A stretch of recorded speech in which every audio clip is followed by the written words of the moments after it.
Alright, hey guys, what's going on? This is Space here, and welcome to a commentary. Alright, so I'll be talking about Bullets of Foam, my second short film. So I actually got the idea for this short film right after I filmed Intruder, which was the first short film that I ever filmed, if you don't count the no refill thing.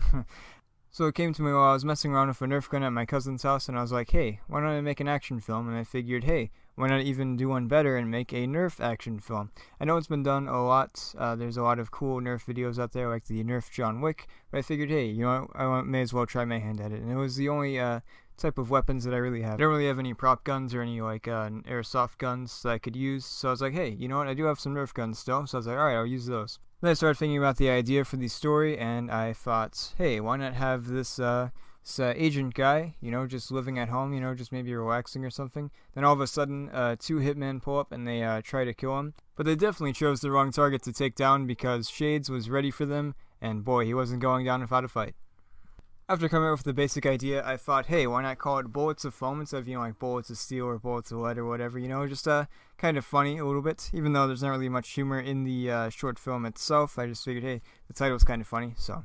Then while I was still at my cousin's house, I did a little bit of test footage, you know, I just messed around and figured out what I wanted the film to look like and stuff. At the time, I didn't have my camera with me, I just had my phone, so that is why the quality on Intruder isn't exactly the best, but I figured it still worked out pretty well. And there's some scenes that I actually really like the quality for, but other scenes I'm like, the quality isn't too good. But that's alright. It happened, and now it's in the past. So yeah, I did a little bit of test footage with my phone, and basically what I just did was some of the insert shots that I added into the official short film. I just did those, like the panning across the table with all of the bullets, a shot of me picking out the bullets and stuff from the little drawer thing, and yeah. Sadly though, I got rid of the test footage since I didn't really need it anymore, so yeah, unfortunately I don't have that to show you guys, but that's alright. So then when I got home from the trip, basically right after that I started working on the storyboard, and as you can see the storyboard isn't super well drawn. That's because I didn't really want to spend too much time on it. I just wanted to get the basic idea out and make it so I can understand it enough. But there are some scenes that I actually cut out from the final cut of the short film that I actually did record. I recorded every scene, I believe, in the storyboard, but there are some that I cut out because I thought they were unnecessary. So, but for the most part, most of the stuff that was in the storyboard stayed. I did cut out some stuff while I was working on the final draft of the storyboard. Yeah, and I also added some more scenes in the final draft as well. But there actually wasn't any script, no shooting script or whatever for this video. All I did was just use the storyboard as a guideline and went from there. Some of the stuff I had to improvise since I didn't really know what to do exactly for the interior. I had some plans here and there. I knew what I needed to get done. I just didn't really know how to do it exactly. So yeah, but other than that, everything else was completely planned out. And yeah. Once I finished up the storyboard, I started gathering up all of the materials that I needed. I needed some Nerf guns. I already have some Nerf guns. I bought some new Nerf bullets since I didn't really have any. There were these camouflage ones. I don't think you can really see any of them. Well, I mean, they are camouflage, but I mean, there's not really any shot that you can like really see the bullet for too long, except for maybe the slow motion shot, but anyways, I digress. So I got everything ready, and then I just waited. So December rolled around, and we went up to my cousin's house for Christmas. And there's a lot of snow on the ground and stuff, so that was pretty cool. I was like, and I figured that I would film this during December. So I was like, alright, so with the blood, I used Kool-Aid actually, black cherry Kool-Aid, and actually turned out pretty well. I didn't add anything to it like corn syrup or anything. I just used water because I didn't really need it to I didn't need it just to be liquid. I didn't need it for anything else. So I figured that would look pretty cool on the snow, probably look pretty awesome. And I figured the lighting would be pretty good as well because snow is very reflective since it's white. That's why skiers wear sunglasses or like the goggles with sun protection. But anyways, so unfortunately I didn't get the chance to do it. It's not because we ran out of time, it's because it was really cold and I was like, you know what, there's going to be a lot of outside stuff and I don't really want to film in this condition. So like, alright, I'll just wait until the summer. So I just shelved the project for a little bit, and then when summer rolled around, we started doing it. Alright, so filming it was definitely a lot different than filming Intruder, my first short film that I ever made. For one, I was more prepared. What I did with Intruder was a lot of janky stuff. First off, I used my phone camera. Second off, I actually used like this paper towel holder as a tripod. I like taped the phone onto that. But this time I had a tripod, I had my actual camera, so I was ready to roll.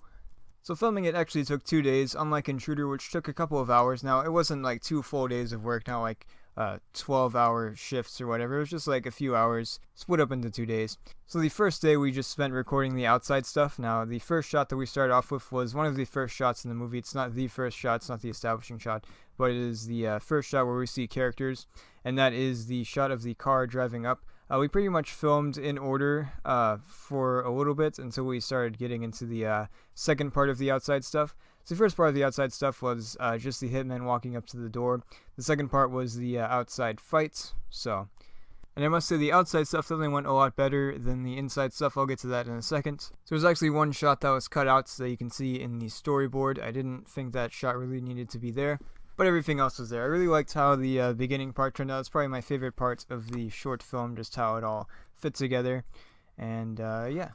Once we got the hitman inside the house, we went to the rest of the outdoor scenes, which were Shades fighting the last hitman, which I just call Driver since he was the one driving the car.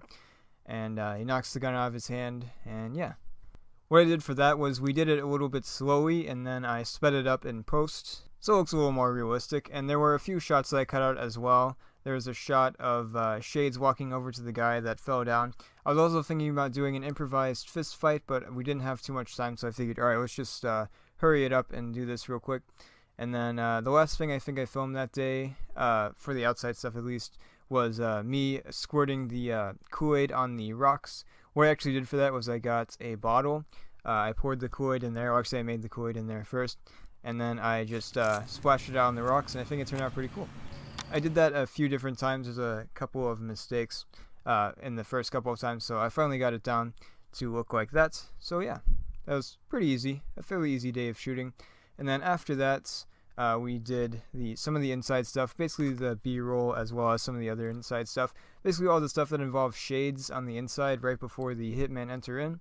So the order of filming this is we have the first part where the hitmen come up to the door. They come out from the car and they come up to the door. Then I filmed the end sequence. Then I also, after that, I filmed the inside stuff with just Shades right before the guys come in. And then I also filmed the scene where it zooms in on Shades after he shot the bullets. And then, yeah, the rest of that was the second day. The rest of the stuff that takes place inside was all during the second day. So the B-roll stuff, the insert shots, if you will, I just filmed those pretty quickly. And a lot of them are from the test footage that I did, like the showing Shades taking out the bullets from the little drawer, as well as of course, the panning across the bullets. And I don't think I did the Shades, like the one part where it pans across the Shades and he picks up the one, because I didn't have all of the sunglasses there, of course, because I had to bring those with. So that was pretty fun. Then after that, I actually did a little more filming. I just did some more B-roll stuff. I did the establishing shot. I got a few different shots there. I actually got a shot with a chipmunk too, which I thought was pretty cool, but I didn't add that into the film. It was just for fun. And yeah, and I also filmed the parts where I start off, I run up to the door with in first person, and jiggle the knob to see that it's locked. So what I did for that is I actually just I filmed all of it, just me like starting from one point and running up to the door and jiggling the lock. But then what I did is I cut it so it would be me running a little bit, and then I zoomed or just like transitioned right to me jiggling the handle. I thought that worked out pretty alright. And that's pretty much all that happened on the first day of shooting. It was pretty easy. Second day, though, was a lot harder because the hallway that we were filming in was pretty tight, pretty cramped. There's room for 2 people to stand shoulder to shoulder, maybe. So, yeah, it's pretty tight in there. But we managed to get everything filmed, even though it was a little bit of a struggle. And that's why I feel like this part of the short film is a little weaker than the rest of it, because it was just such a struggle to film all of this. But we got it, so. I kind of rushed a little bit, though. Some of the shots feel a little rushed. And but I still think it was easy to understand for the most part. And that was pretty much everything that happened with filming. Now editing was also pretty easy as well. I put it all together and I went through a few drafts to get it to where I liked it. But yeah, I also did some of the sound design too. I didn't do all of it, but I did a fair bit of it. Some of the sounds I actually used from the recording. Originally I was going to mute every clip, but then I noticed that the sound was actually pretty good. It wasn't hard to hear or anything. So like, alright, I'll use some of it. Like the car pulling up, I think the door sounds. I don't actually know what else I did, but I know I used some of the sounds. I think I also used the establishing shot sounds, since like the outdoor sounds.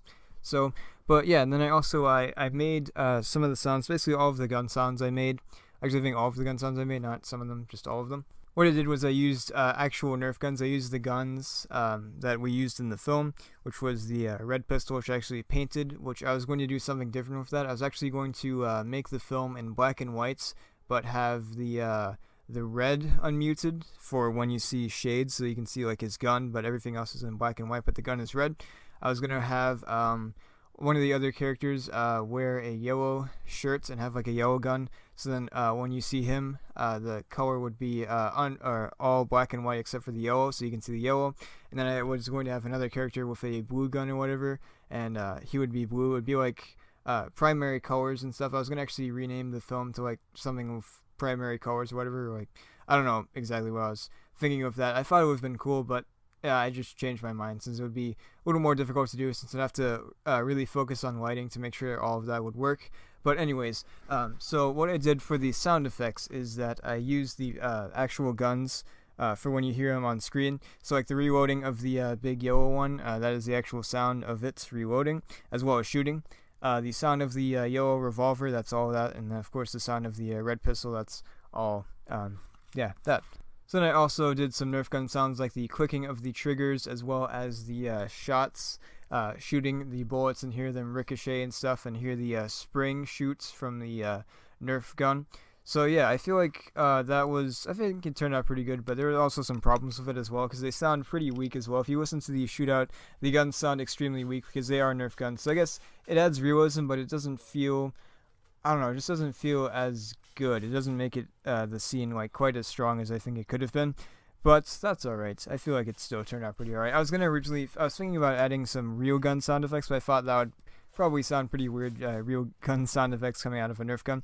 And also, because I use Nerf guns, it also means I didn't have to add in muzzle flashes or anything like that, because obviously there aren't any muzzle flashes from a Nerf gun. So, and they shoot out foam bullets as well, so I didn't have to actually edit in bullet holes or anything. So yeah.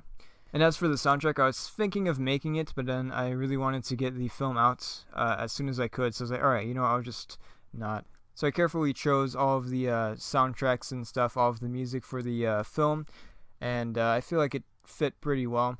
And also, there's that one part with the where it's all silent except for like the clock ticking. As you can see, there's also some problems with that as well, because of some of the stuff that I did with editing. I edited it in 3 parts. One is the sounds, the second part is like some extra sounds if I need it, and the third part is the music. Usually this is a little different when I do with voice acting, because I do voice acting, then sound effects, then sometimes more sound effects, and sometimes even more sound effects, and then the music right at the end. I always do the music last. But for this one, yeah, I did sound, then more sound. That's why I was cutting the clips a little shorter in the second draft, where I added more sound, and I already added the clock ticking in the first draft, or the first file, whatever you want to call it. And so when I edited it, it messed up that, but I just alright, whatever, it's fine. And I really wish that I actually went back and fixed that, but that's okay. So, but yeah, the clock ticking, I was inspired from the soundtrack in Dunkirk with the clock ticking and stuff. I was like, you know what, that'll work too. And I was also a little bit inspired from myself, which is kind of weird, but the ending of Intruder, I used the heartbeat, and then the heartbeat stops. So I was like, alright, I can use something similar to that with just like a clock. And then the clock stops. You can still hear the clock in the background up until the parts where Shades has his shades on. You can see like his face with the glasses on. That's where the clock stops. But you can kind of hear it over the music a little bit if you really focus on it. But then I added the music right as I was jiggling the handle, I believe, the door handle. And yeah, so editing was pretty easy. It was a lot of fun. Pretty enjoyable experience. I like editing a lot. So now it's fun to edit and put it all together and see it come together, and finally we have it. So yeah, that was the process of me filming Bullets of Foam, and I'd like to thank my cousins once again for being willing to help me with this project. If it wasn't for them, I would never have been able to do this project. So thank you guys. I really appreciate the help. And as for a sequel to the film, a Bullets of Foam 2, I'm thinking about doing it. I've got an idea for one, so I might do it in the future. I don't know. My plans right now are, I have 3 short films that I want to do that will probably come out before then, but I'm not saying that a sequel isn't out of the question, so maybe you'll see a sequel to Bullets of Foam in a year or so. So, I don't know, we'll see what happens. But anyways, guys, thank you guys for watching. If you enjoyed this video, I'll see you guys next time.